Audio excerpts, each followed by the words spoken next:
కొడుకు రఘురాం ఎప్పుడు ఇలా మాట్లాడలేదు, ఇలా చేయలేదు. అవునమ్మా, నేనిప్పుడు నీ కొడుకు రఘురాంలా అక్కడికి వెళ్ళడం లేదు. ఒక కూతురి పెళ్లి బాధ్యతని ఇష్టంగా భుజాన వేసుకొని ఆ పెళ్లి ఎట్టి పరిస్థితుల్లోనూ ఆగకూడదనే తండ్రిగా వెళుతున్నాను.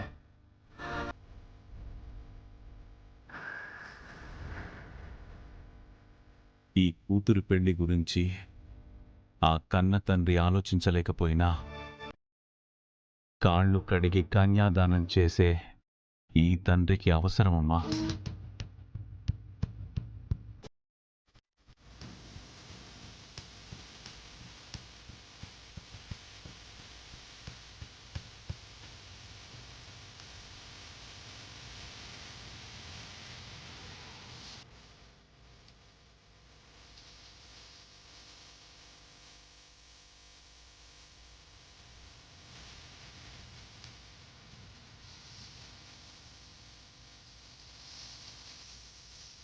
పదమ్మా. నేను వస్తానన్నయ్య. వద్దు శివ,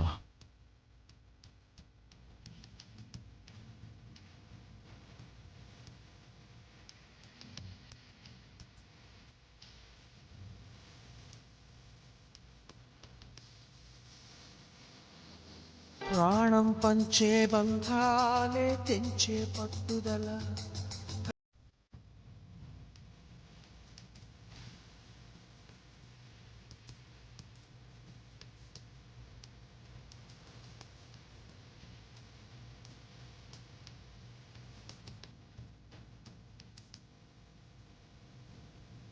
కూర్చో.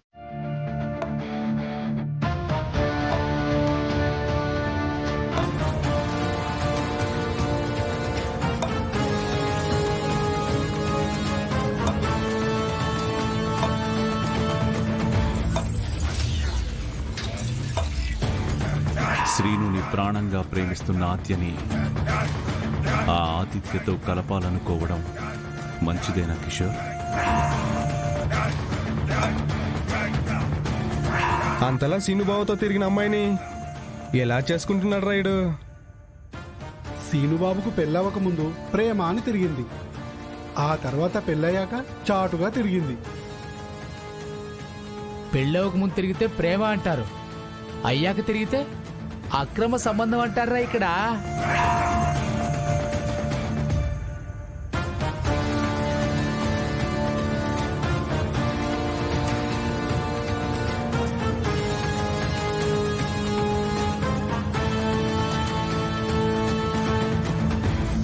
అంతా అర్థమైందిరా, కానీ నాకు అర్థం కాని విషయం ఒకటి ఉంది. ఏంటి డాడీ అది? ఆద్య ఇప్పటికిప్పుడు నీతో కలిసి అమెరికాకి వస్తుందా? చెప్పు, వస్తుందా? అంటే డాడీ, అంకుల్ ఏమో ఆద్య చెంప పగిలేలా కుట్టి పంపించారు. ఆద్య ఏమో లగేజ్ సర్దుకొని గుండె పగిలేలా ఏడుస్తూ వెళ్ళిపోయింది. మరి తను వస్తుందో అక్కడే ఉండిపోతుందో అన్న డౌట్ అయితే నాకు ఉండిపోయింది.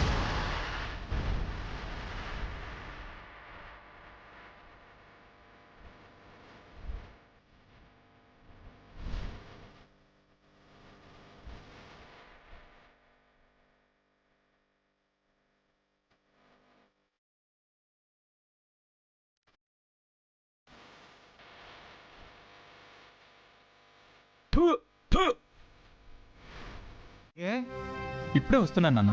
నువ్వేంటి అప్పుడే మొదలెట్టేశావా? అంటే అది మరి బాధ లాంటిది నాన్న. బాధ? ఏం బాధ నాన్న? నాకు కదా నాన్న, మీ మావయ్యకి రా. మావయ్యకి. మామయ్యకా? ఏమైంది నాన్న? నాకు జాబ్ వచ్చిందన్న గుడ్ న్యూస్ని ముందు మామయ్యకి చెప్పాలని ఫోన్ చేస్తే అమ్మ తీసింది, కానీ మామయ్యకి ఇవ్వలేదు.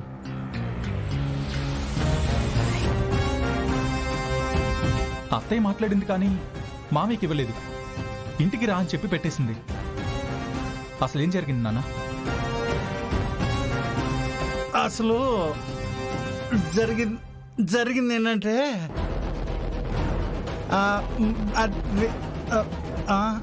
నాన్న వద్దు వద్దు నాన్న వద్దురా, అది నీకు చెప్పకూడదు. చెప్పు నాన్న. అది మరి మీ నాన్నకు చెప్పడానికి నోరు తిరుగుతున్నట్లే శ్రీను, నన్ను చెప్పమంటావా? రేయ్, మా కుటుంబంలో విషయాలు నీకేం తెలుసు? అతి చేయకుండా వెళ్ళు. ఇప్పుడు ఈ విషయం మీ కుటుంబం లోపల జరిగింది కాదు, ఊరి బయట.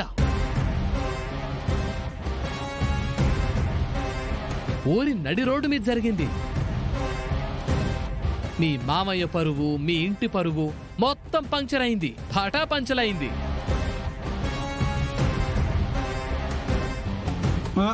ఏంట్రా బాగుతున్నావు? అరే సీను, చూసిందే చెప్తున్నా. నీ మాజీ ప్రియురాలు ఆద్యుందే, అరే ఆ అమ్మాయి తండ్రి పేరేంటాను? కిషోర్ అన్నా. ఆ కిషోరు మీ మామయ్య బట్టలు చింపి కుక్కను కొట్టినట్టు కొట్టాడు.